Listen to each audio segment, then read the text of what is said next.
all my YouTubians, Cobra Kais, and Slayin Saiyans. And I say Slayin Saiyans especially today. Let me finish tying my shoe really quick. These tie on the back, isn't that weird?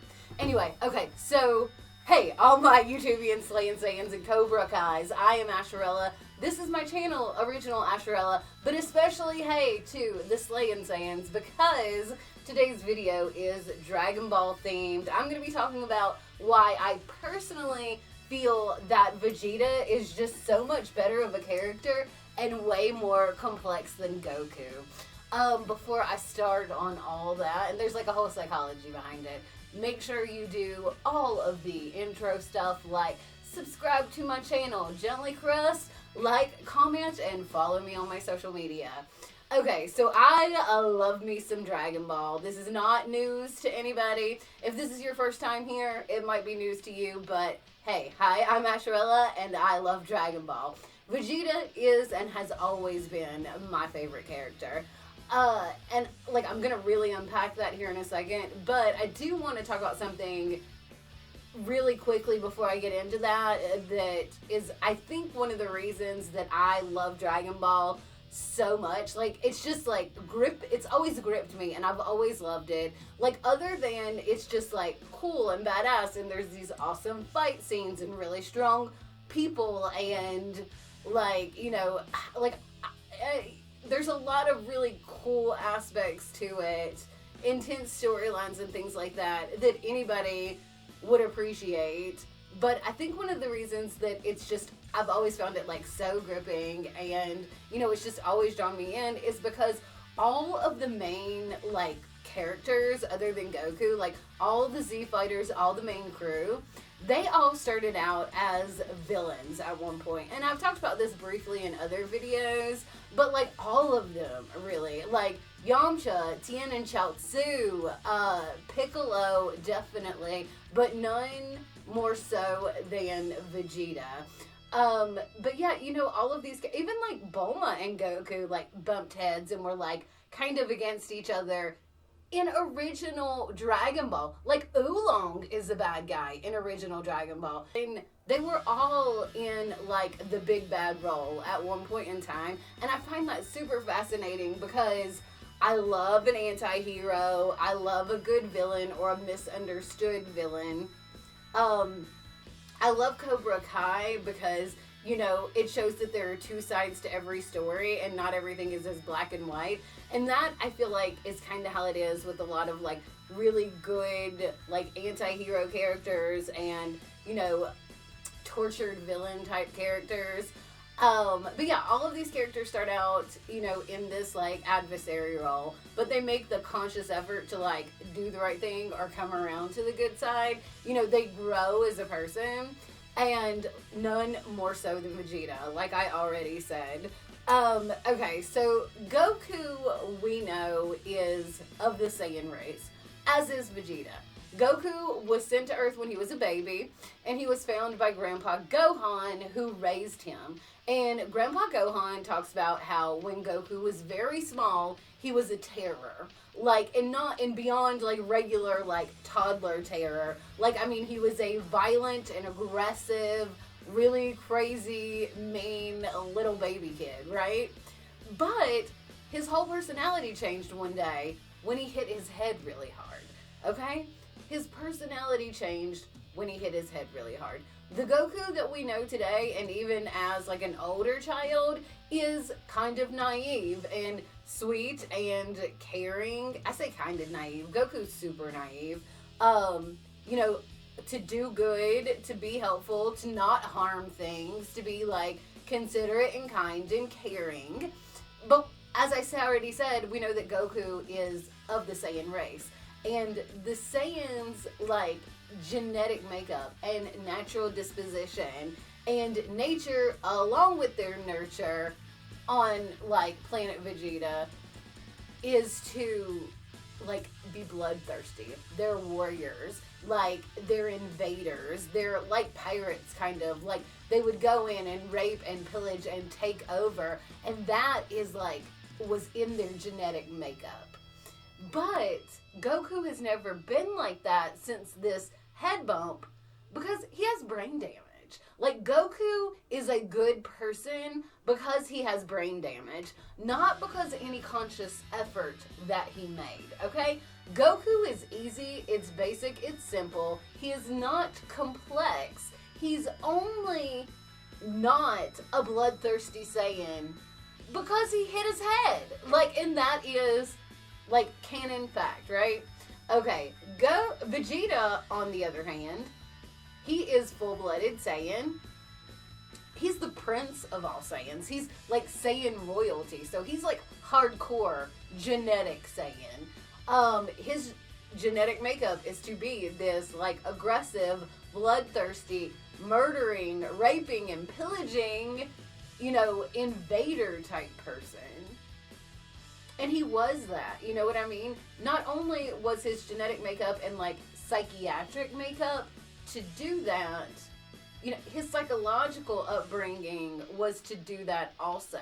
We know that, he spent way too much time than anybody should have to with Frieza, and Frieza is cold and bloodthirsty, and like that is all Vegeta was exposed to for a long time. And when we first meet him in the series, he is an D-bag, a-hole, hardcore villain, coming there to find Kakarot and take over the Earth and invade the Earth and not care who he destroyed or who he took out or what happened to Earthlings or anything like that in general.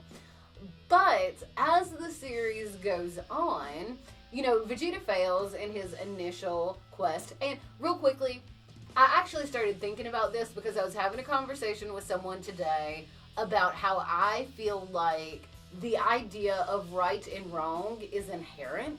Like, I think it is hardwired, and no matter who you are or where you're raised or what your race or, ancestry or culture or era of living is, that right and wrong, like murder and theft and things like that, those are wrong, and I think they are hardwired, and people know that naturally. That's not something that ever really needs to be taught, and I think that people, even if they might have a natural disposition to do wrong things, they make the conscious choice to do it. They could make the conscious choice to not do it. So that's kind of what got me thinking about this. So yes, Vegeta has everything working in his favor to be a hardcore villain forever and always. But he fails when he first comes to Earth. And then he develops this kind of like jealousy about Goku and his power level and how strong, he is. And that really like motivates him to like really work hard, and then, obviously to ascend to Super Saiyan because Goku gets there first.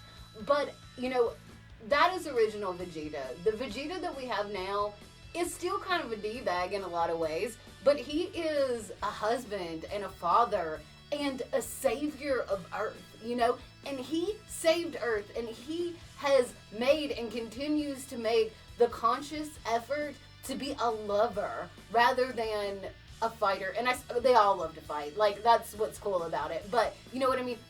He makes the conscious effort to be a good guy. He doesn't just do what is like his natural instinct. Goku never made a conscious effort to be a good guy. He's only a good guy because of a head injury. Vegeta actively worked to get there.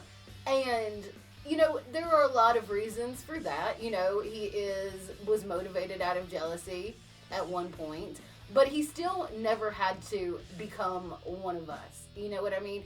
And he did. And, he falls in love with Bulma, and he loves his kids. And, we know that there's, like, real love and emotion there.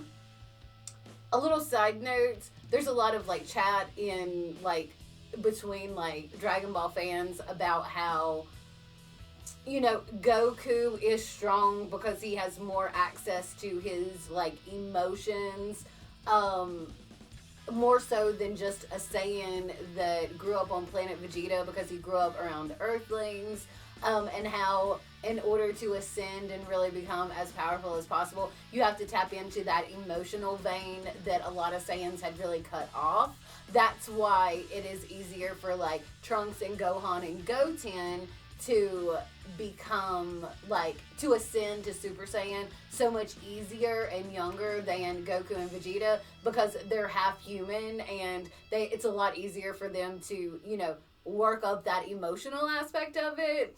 But, you know, like, the more emotion that Vegeta accesses, you know, he eventually ascends to Super Saiyan 2, and now he's just as strong as Goku, and they've ascended way beyond regular Super Saiyan, and Vegeta even has his own, like, ascension, which I like that, because I always thought it was so shitty that Vegeta always got to the next level, but it was always after Goku, and that really, really pisses me off.